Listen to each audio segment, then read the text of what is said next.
Hi friends, ಎಲ್ಲರಿಗೂ ನಮಸ್ಕಾರಗಳು. Welcome to NRK education class. ನಾವು ನಿನ್ನೆ ದಿವಸ 2012ರಲ್ಲಿ ಮತ್ತು 2011ರಲ್ಲಿ ಬಂದಿರುವಂಥ 20 ಪ್ರಶ್ನೆಗಳಾದಂತಹ ಜನರಲ್ ನಾಲೆಜ್ ಅಂದರೆ ಸಾಮಾನ್ಯ ಜ್ಞಾನದಲ್ಲಿ ಬಂದಿರುವಂಥ 20 ಪ್ರಶ್ನೆಗಳ ಬಗ್ಗೆ ಸಂಪೂರ್ಣವಾದ ಮಾಹಿತಿಯನ್ನು ತಿಳಿದುಕೊಂಡಿದ್ದೇವೆ. ಅದೇ ರೀತಿಯಾಗಿ ಇವತ್ತು 2013ರಲ್ಲಿ ಬಂದಿರುವಂತಹ 20 ಸಾಮಾನ್ಯ ಜ್ಞಾನದ ಪ್ರಶ್ನೆಗಳ ಬಗ್ಗೆ ಸಂಪೂರ್ಣವಾದ ಮಾಹಿತಿಯನ್ನು ತಿಳಿಯೋಣ. ಇದು ಸಾಮಾನ್ಯ ಜ್ಞಾನದಲ್ಲಿ ಬಂದಿರುವಂಥ 20 ಪ್ರಶ್ನೆಗಳ ಬಗ್ಗೆ ತಿಳಿಯೋಣ್ರಿ. ಅದೇ ರೀತಿಯಾಗಿ ಒಂದನೇ ಪ್ರಶ್ನೆ ಏನಂತೀರಿ, ಸೂಕ್ಷ್ಮ ಜೀವಿಗಳನ್ನು ನೋಡಲು ಬಳಸುವ ಸಾಧನ ಅಂತ ಕೊಟ್ಟಿರೋದ. An instrument used to see micro organisms ಅಂತ ಕೊಟ್ಟಿರೋದ.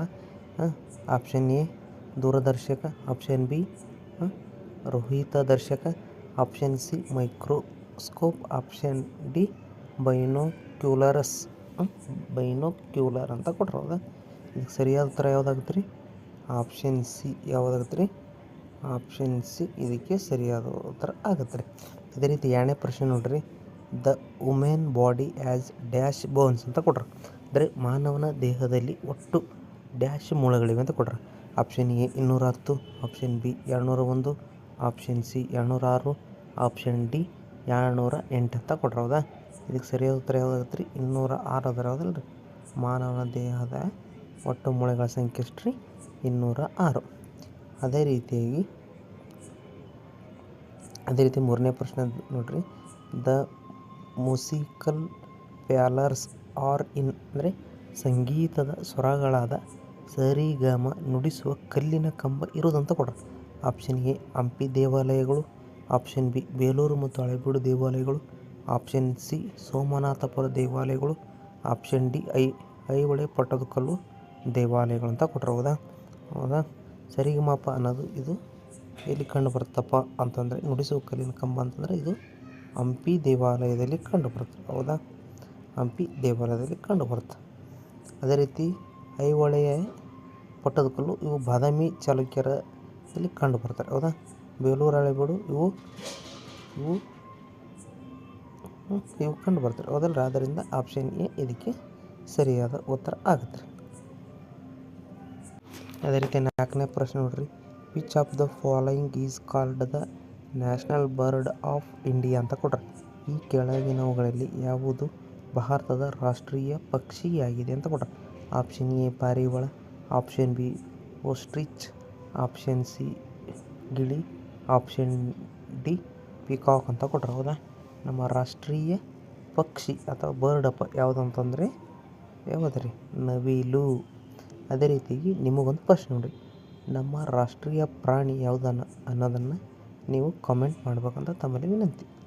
ಅದೇ ರೀತಿಯಾಗಿ ಐದನೇ ಪ್ರಶ್ನೆ ನೋಡ್ರಿ, which state as win the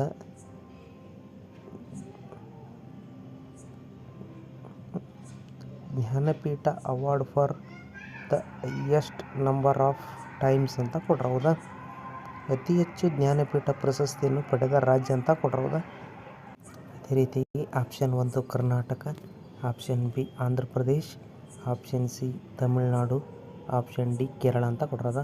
ಅತಿ ಹೆಚ್ಚು ಜ್ಞಾನಪೀಠ ಪ್ರಶಸ್ತಿ ಪಡೆದ ರಾಜ್ಯ ಯಾವುದಪ್ಪ ಅಂದರೆ ಕರ್ನಾಟಕ. ನಮ್ಮ ಕನ್ನಡ ಭಾಷೆಗೆ ಎಷ್ಟು ಜ್ಞಾನಪೀಠ ಪ್ರಶಸ್ತಿ ಬಂದಂದರೆ 8 ಜ್ಞಾನಪೀಠ ಪ್ರಶಸ್ತಿ ಬಂದವು. ಹೌದಲ್ರಿ? ಜ್ಞಾನಪೀಠ ಪ್ರಶಸ್ತಿ ಬಂದವ್ರಿ.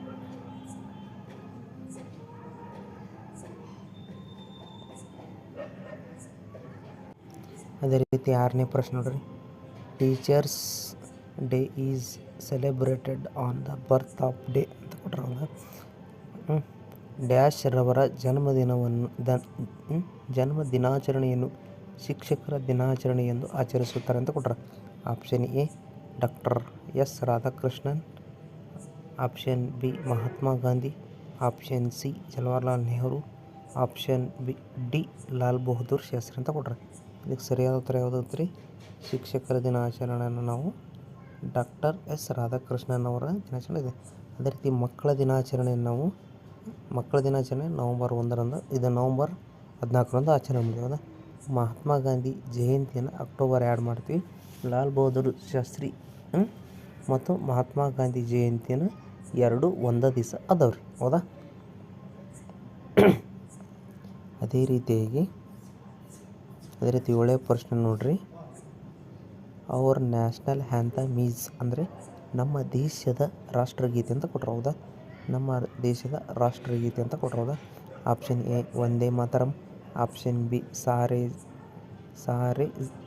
ಸಾರೆ ಜಹಾ ಸೆ ಅಚ್ಚಾ, ಆಪ್ಷನ್ ಸಿ ಜನ ಗಣ ಮನ, ಆಪ್ಷನ್ ಡಿ ಝಂಡಾ ಉಚ್ಚಾ ರಹೆ ಅಮರ ಅಂತ ಕೊಟ್ರು. ಹೌದಾ? ನಮ್ಮ ರಾಷ್ಟ್ರ ಗೀತೆ ಯಾವುದ್ರಿ? ಜನ ಗಣ ಮನ ಇದಕ್ಕೆ ಸರಿಯಾದ ಉತ್ತರ ಆಗುತ್ತೆ ರೀ. ಹೌದಾ? ಅದೇ ರೀತಿ identify the reptile among the following. ಈ ಕೆಳಗಿನವುಗಳಲ್ಲಿ ಸರೀಸೃಪ ಯಾವುದೆಂದು ಗುರುತಿಸಿ ಅಂತ ಕೊಟ್ರು. ಹೌದಾ? ಆಪ್ಷನ್ ಎ ಸ್ನೇಕ್ ಅಂದರೆ ಹಾವು, ಆಪ್ಷನ್ ಬಿ ಕಪ್ಪೆ, option C rabbit, option D duck ಅಂತ ಕೊಟ್ರು. ಅಂದರೆ ಡಕ್ ಅಂದರೆ ಬಾತುಕೋಳಿ. ಇದಕ್ಕೆ ಸರಿಯಾದ ಉತ್ತರ ಯಾವುದು? ಸರೀಸೃಪ ಅಂದ್ರೆ ಹಾವು ಇದಕ್ಕೆ ಸರಿಯಾದ ಉತ್ತರ ಆಗತ್ತೆ ರೀ. ಹೌದಾ?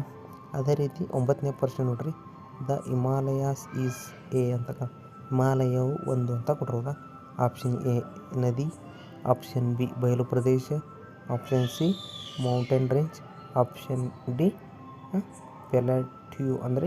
ಪ್ಲೇಟ್ಯೂ ಅಂದರೆ ಪ್ರಸ್ಥಭೂಮಿ. ಇದಕ್ಕೆ ಸರಿಯಾದ ಉತ್ತರ ಯಾವುದಾಗುತ್ತೆ ರೀ? ಪರ್ವತ ಶ್ರೇಣಿ ಆಗುತ್ತೆ ರೀ. ಹಿಮಾಲಯ ಒಂದು ಪರ್ವತ ಶ್ರೇಣಿ ಆಗುತ್ತೆ ರೀ. ಅದೇ ರೀತಿಯಾಗಿ 10ನೇ ಪ್ರಶ್ನೆ ನೋಡ್ರಿ. Chennai is the capital city of ಅಂತ ಕೊಟ್ರ.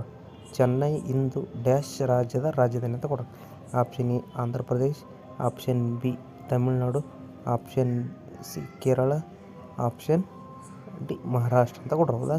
ಚೆನ್ನೈ ಇದು ಯಾವ ರಾಜ್ಯದ ರಾಜಧಾನಿ ಅಂತ ಕೊಟ್ರು. ಹೌದಾ? ಇದು ತಮಿಳುನಾಡು ರಾಜ್ಯದ ರಾಜಧಾನಿ ಆಗೈತೆ. ಆಂಧ್ರ ಪ್ರದೇಶದ ರಾಜಧಾನಿ ಈಗ ಅಮರಾವತಿ ಆಗೈತೆ. ಹೌದಾ?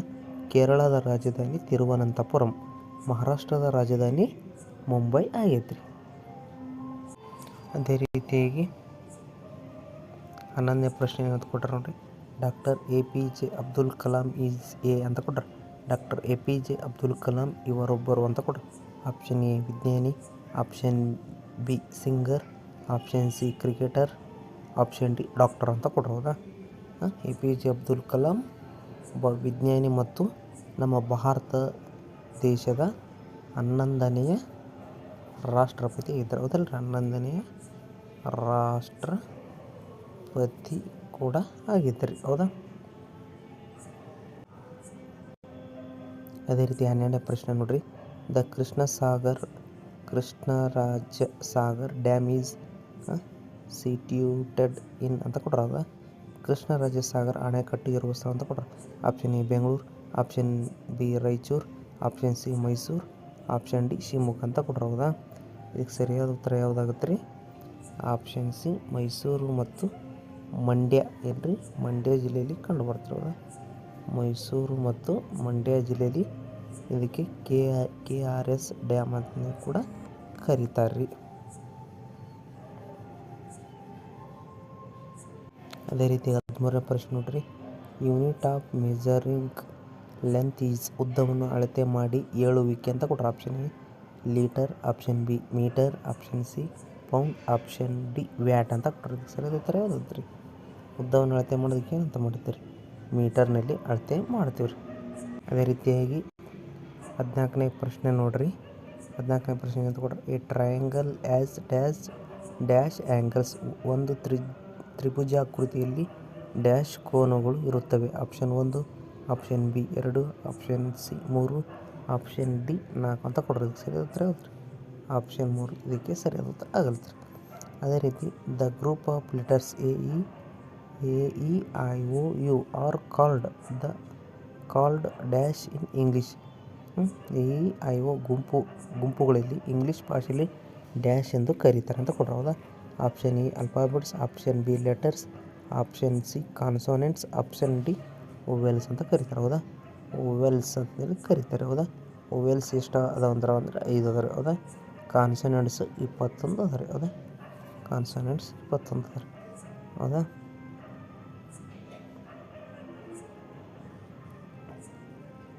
ಅದೇ ರೀತಿ 16ನೇ ಪ್ರಶ್ನೆ ನೋಡ್ರಿ. The present chief minister of Karnataka state is. Karnataka ರಾಜ್ಯದ ಇಂದಿನ ಮುಖ್ಯಮಂತ್ರಿ ಈಗನೂ ಕೂಡ ಹೌದಾ?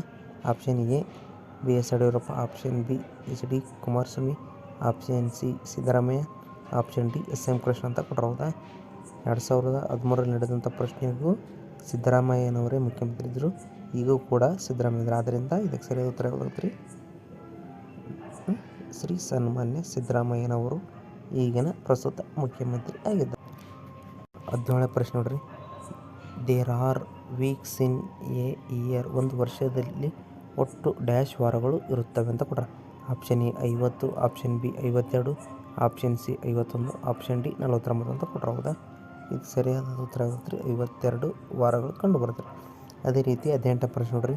The test match in the game of cricket is player for dash days ಅಂತ ಕೊಟ್ಟರು. ಕ್ರಿಕೆಟ್ನಲ್ಲಿ ಟೆಸ್ಟ್ ಮ್ಯಾಚುಗಳು ಡ್ಯಾಶ್ ದಿನಗಳವರೆಗೂ ನಡೆಯುತ್ತೆ ಅಂತ ಕೊಟ್ಟರು.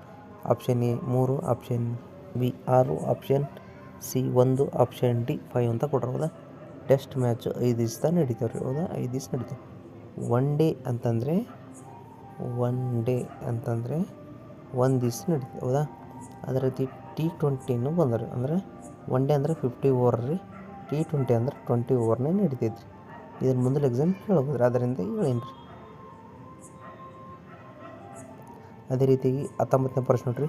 ಹೂ among the following persons is an actor. ಈ ಕೆಳಗಿನವರಲ್ಲಿ ನಟರು ಯಾರೆಂದು ಗುರುತಿಸಿ. Option A Rahul Dravid, option B Vijay Mallya, option D H D Deve Gowda, option D Shivarajkumar ಅಂತ ಕೊಟ್ಟರು. ಹೌದಾ? ನಟರು ಅಂತ ಕೊಟ್ಟರು ಅಂದ್ರೆ ಡಾಕ್ಟರ್ ಶಿವರಾಜ್ಕುಮಾರ್. ಇವರು ಡಾಕ್ಟರ್ ರಾಜ್ಕುಮಾರ್ ಅವರ ಪುತ್ರರಾಗಿರ್ತಾರೆ. ಹೌದಾ? ರಾಹುಲ್ ದ್ರಾವಿಡ್ ಒಬ್ಬರು ಕ್ರಿಕೆಟರ್. ಯಾರು? ಕ್ರಿಕೆಟರ್. ಹೌದಾ? ವಿಜಯ್ ಮಲ್ಯ RCBಯ ಒಡೆತನದಾಗ ಇದ್ರಿ ಅವಾಗ, ಈಗಿಲ್ಲ ರೀ. RCB ಒಡೆತನದ ಮಾಲೀಕ ಆದ್ರಿ. ಎಚ್ ಡಿ ನಮ್ಮ ಕರ್ನಾಟಕದ ಮಾಜಿ ಪ್ರಧಾನಮಂತ್ರಿ. ಹೌದಲ್ರಿ? ಕರ್ನಾಟಕದಿಂದ ಆಯ್ಕೆಯಾದಂಥ ಏಕೈಕ ಪ್ರಧಾನಮಂತ್ರಿ ಆಗ್ಯಾರ. ಹೌದಾ? ಅದೇ ರೀತಿಯಾಗಿ 20ನೇ ಪ್ರಶ್ನೆ ನೋಡ್ರಿ.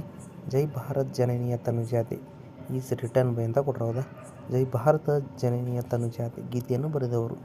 Option A Kuvempu, option B Da Ra Bendre, option C Nisar Ahmed, option D Dinakar Desai ಅಂತ ಕೊಟ್ಟರು. ಹೌದಾ? ಇದಕ್ಕೆ ಸರಿಯಾದ ಉತ್ತರ ಯಾವುದಾಗುತ್ತೆ ರೀ?